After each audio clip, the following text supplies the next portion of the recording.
बंगाल में जो कुछ हुआ, न्याय कब तक मिलेगा? और अब संघर्ष जो है वो सड़कों पर आ चुका है।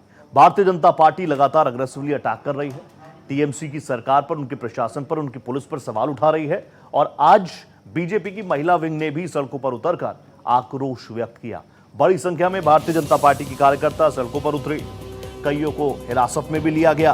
राज्य महिला आयोग के ऑफिस तक मार्च निकाला गया, जिसका नाम था महिला आयोग तालाबंद अभियान। सिलीगुड़ी में भी डॉक्टर्स लगातार प्रदर्शन कर रहे हैं। कोलकाता के कूच बिहार में लोग, कलकत्ता के, वेस्ट बंगाल के अलग अलग स्टेट्स में, अलग अलग शहरों में लोगों में आक्रोश व्याप्त है। लेकिन दूसरी तरफ आप देखिए, डीएमसी भी पीछे नहीं है, वो भी डिफेंसिव मोड में नहीं है, अग्रेसिवली इस मामले पर आगे आ रही हैं। ममता बनर्जी, उनकी पार्टी लगातार सड़कों पर उतर रही है। आपको याद होगा, 2 पत्र लिख चुकी है ममता बनर्जी प्रधानमंत्री नरेंद्र मोदी के नाम। पहली पत्र लिखा था, उसमें कहा था सख्त से सख्त कानून बने, और उसके फॉलोअप के लिए एक और पत्र भी लिख दिया आज। तो अब इस पूरे मामले पर आप देखिए, तमाम पॉलिटिकल दल सड़कों पर हैं। इस बीच डॉक्टर्स अभी भी उस माहौल में काम करने को मजबूर। ये पूरा मामला सुप्रीम कोर्ट ऑफ इंडिया में है, और वहां पर उससे जो ऑब्जर्वेशंस आई वो कहीं ना कहीं बहुत चिंतनीय है।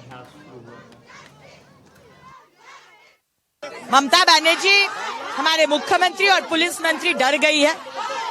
डरना ही स्वाभाविक है, क्योंकि आज ये गण आंदोलन हो गया। बंगाल के लोग रास्ते पे उतर आए हैं कि ये अत्याचार नहीं चलेगा, ममता बनर्जी आपका रेजिग्नेशन चाहिए। ममता डर गई है, ममता का पुलिस भी डर गई है। तो ये मामला बहुत गंभीर है, संवेदनशील है। मेरे सहयोगी देवनाथ ग्राउंड रिपोर्टिंग कर रहे हैं, हर एक एंगल को तफ्तीश कर रहे हैं, चीजें बता रहे हैं। डॉक्टरों में आक्रोश क्या है, उनके मन में क्या डर है, सेफ्टी सिक्योरिटी को लेकर उनके मन में सवाल थे, क्लैरिटी आई नहीं आई। सीधा रुख कर लेते हैं देवनाथ का। देवनाथ, पिछले कई दिनों से, खासकर पिछले 2 हफ्तों से जो पूरा देश देख रहा है, आक्रोश अब सड़कों पर है। लेकिन कहीं से भी, और बंगाल का खास तौर पर देखें तो विपक्ष के तौर पर बीजेपी भी सड़कों पर, और सत्ता पक्ष में बैठी है टीएमसी, वो भी सड़कों पर। अब न्याय सड़कों पर होगा क्या?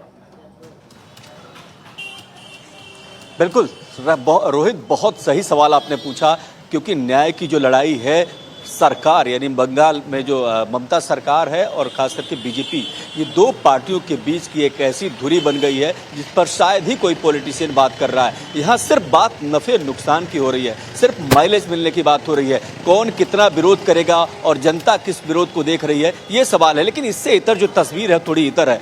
वो ये तस्वीर है कि जो आम जनता है, जो आम जनमानस हैं, जो महिलाएं हैं कोलकाता की सड़कों पर, और जो रोजगार करती हुई महिलाएं हैं, जो डॉक्टर हैं, जो इंजीनियर हैं, वो लोग बात कर रहे हैं न्याय की, जस्टिस की। उनको किसी राजनीति में नहीं पड़ना है, उनको कोई पार्टी बंदी नहीं करनी है, उनको कोई खेमेबंदी नहीं करनी है। और जब आप कोलकाता की सड़कों पर घूमते हैं, भारत एक्सप्रेस लगातार महिलाओं से बात कर रहा है, लोगों से बात कर रहा है, और उनसे जानने की कोशिश कर रहा है कि चूक कहाँ हुई है, किससे चूक हो गई है। तो जाहिर सी बात है कि सरकार की जिम्मेदारी सबसे पहली होती है रोहित।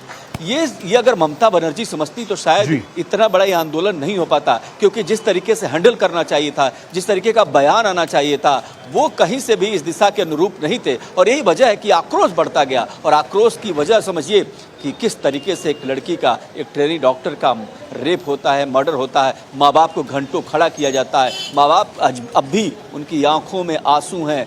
मतलब पूरे मामले पर सुप्रीम कोर्ट की जो ऑब्जर्वेशंस हैं, Chief Justice of India DY Chandrachud साहब, जिस तरीके से खुद उनके हाव भाव आप देखेंगे, वो खुद शौक में थे कि पोस्टमार्टम हो गया, अंत्येष्टि हो गई, उसके बाद एफआईआर दर्ज हुई। दिक्कत ये है, और प्रशासन पर इसीलिए सवाल उठ रहे हैं ममता बनर्जी से, इसलिए हर कोई सवाल पूछ रहा है। Thank you so much Devnath, आप जुड़े हमारे साथ, बहुत धन्यवाद। आगे भी आपसे जुड़ेंगे।